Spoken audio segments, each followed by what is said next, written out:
मित्रों, आपको पुस्तक गायत्री योग, लेखक श्री राम शर्माचार्य, 10वां योग लय योग, पृष्ठ 118 से आपको पढ़कर सुनाते हैं। आइए सुनते हैं।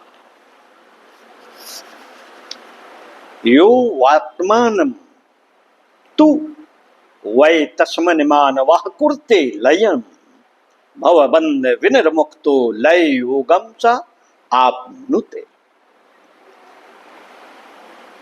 जो मनुष्य अपने आप को उसमें लय कर देता है, वह मनुष्य सांसारिक बंधनों से मुक्त होकर लय योग को प्राप्त करता है। लय योगस्तुषाय ऐश ऐन संधौत कलमशः सच्चिदानंद रूपेण साधकः सुखमाप्नुयते। यह लय योग वह है जिस सच्चिदानंद रूप योग से जिसके पाप नष्ट हो गए, इस प्रकार का साधक सुख को प्राप्त करता है। गायत्री का स्व शब्द लय योग के लिए है। लय का अर्थ है लीन होना, किसी में घुल जाना, विलीन हो जाना, आत्मा को परमात्मा में घुला देना, लीन कर देना लय योग का उद्देश्य है। मुक्त या समाधि अवस्था में आत्मा विस्मृत हो जाती है, द्वैत मिट जाता है और एकता की सायुज्यता का आनंद प्राप्त होता है। मन, बुद्धि, चित्त, अहंकार का चतुष्टय यद्यपि आत्मा के प्रकाश से ही प्रकाशित है, उसी की शक्ति लेकर गतिवान है, तो भी वह एक अलग इकाई है, तो भी वह एक अलग इकाई के रूप में दृष्टिगोचर होता है। जल में दिखाई देने वाला सूर्य का प्रतिबिंब यद्यपि सूर्य के कारण ही है, तो भी उस प्रतिबिंब का अस्तित्व एक अलग सत्ता के रूप में भी दृष्टिगोचर होता है। इसी प्रकार मन, बुद्धि, चित्त, अहंकार का चतुष्टय अपना एक पृथक अस्तित्व बना लेता है, जिसे जीव नाम से पुकारते हैं।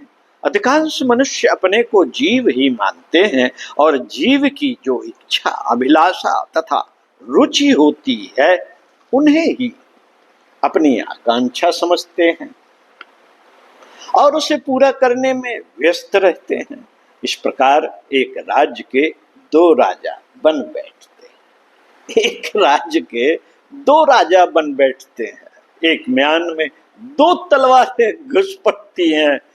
जैसे मनुष्य के शरीर में कोई रोग या भूत पिशाच घुस पड़ता है, तो विविध प्रकार की अव्यवस्थाएं फैला देता है, अड़चने उत्पन्न कर देता है। इसी प्रकार आत्मा के मंदिर में जब जीव नाम की एक कृत्रिम सत्ता अपना आधिपत्य अलग ही जमा लेती है, तो उस मंदिर में भी अव्यवस्था फैले बिना नहीं रह सकती।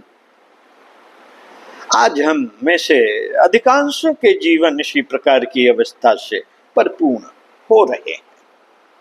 ईश्वर का पवित्र अंश आत्मा इसलिए शरीर धारण करता है कि प्रभु की इस दिव्य वाटिका में आनंदमय क्रीड़ा करके प्रेम के अमृत रस का पान करे और स्वर्गादप गरीयसी पुण्य भूमि में सर्वत्र चारों ओर झरने वाले आनंदमय झरनों में किल्लोल करे।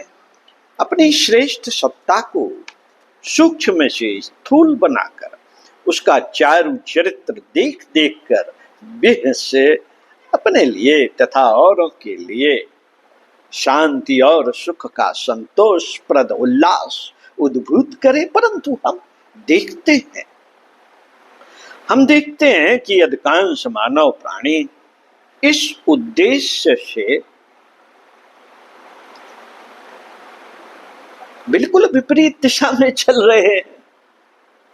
उन्हें पग पग पर दुख, दारिद्र और क्लेश कलहों का अनुभव हो रहा है। उनकी मनोभूमि शोक, संताप, चिंता, भय, विरह, विक्षोभ आशंका, ईर्ष्या, तृष्णा, घृणा, वासना, निराशा, कायरता, बेचैनी, लोलुपता आदि से मलिन हो रही है।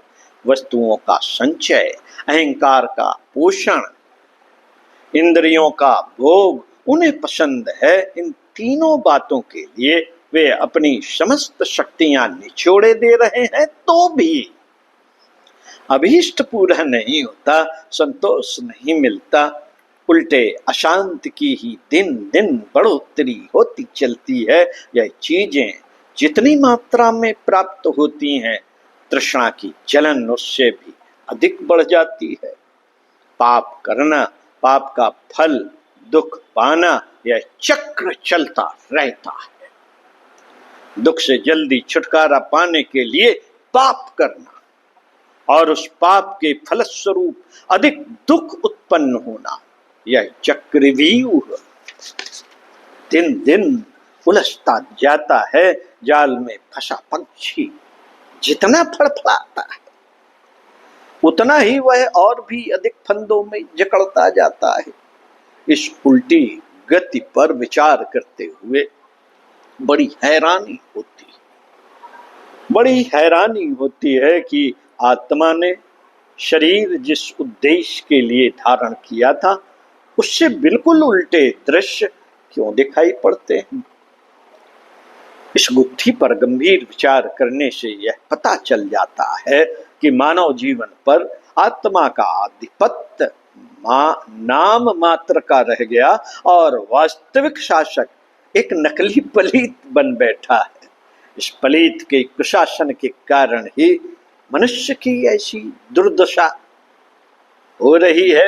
उसे बाह्य और आंतरिक अनेकों कष्टकर उलझनों में फंस जाना पड़ा है।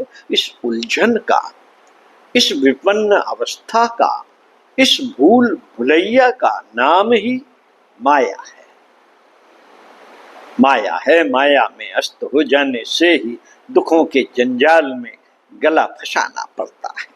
जिनमें थोड़ी बहुत आत्मचेतना बाकी है, वे अपनी स्थिति पर विचार करते हैं। वे सोचते हैं कि हमें न भीतर चैन है न बाहर। इस बेचैनी का कारण जीव भाव की प्रधानता है। जीव अपने को शरीर तक सीमाबद्ध मानता है और शरीर के सुखों तथा लाभों को जुटाने के लिए प्रयत्नशील रहता है, भले ही इससे आत्मा का उद्देश्य समूल नष्ट होता हो। यह जीव भाव जब तक प्रबल है, जब तक तृष्णा, पाप और दुख के त्रिविध चक्र से छुटकारा पाने का कोई उपाय नहीं, उससे छुटकारा तभी मिल सकता है जब जीव भाव की विस्मृत और आत्म भाव की जागृत हो जाए। साथियों, जीव भाव को आत्म भाव में घुला देने, द्वैत को अद्वैत बना देने, बंधन से मुक्त होने का तरीका यही है कि अपने सीमित अहंकार को सर्वव्यापक परमात्मा भाव में गला दिया जाए। आत्म त्याग, आत्म दान, आत्म प्राप्ति, आत्म दर्शन, आत्म कल्याण, आत्म साक्षात्कार आदि शब्द इसी स्थिति के लिए प्रयोग किए जाते हैं, जिससे हमारा अहम सीमित अहम न रहकर असीमित हो जाता है। सब में अपने आत्मा और अपनी आत्मा में सब प्राणी दिखाई देने लगते हैं, तब सबका स्वार्थ ही अपना स्वार्थ बन जाता है। इस अद्वैत स्थिति का नाम आत्म विस्मृति या लय अवस्था भी है। इसकी साधना के लिए आत्मदर्शियों ने लय योग की स्थापना की। लय योग में अपने मन को बुलाने का अभ्यास किया जाता है, जिससे वर्तमान स्थूल स्थिति में रहते हुए भी इसका विस्मरण हो जाए और ऐसी किसी स्थिति का अनुभव होता रहे जो यद्यपि स्थूल रूप से नहीं है, पर मन जिसे चाहता है उसे स्थूल स्थिति है उसका अनुभव न करना।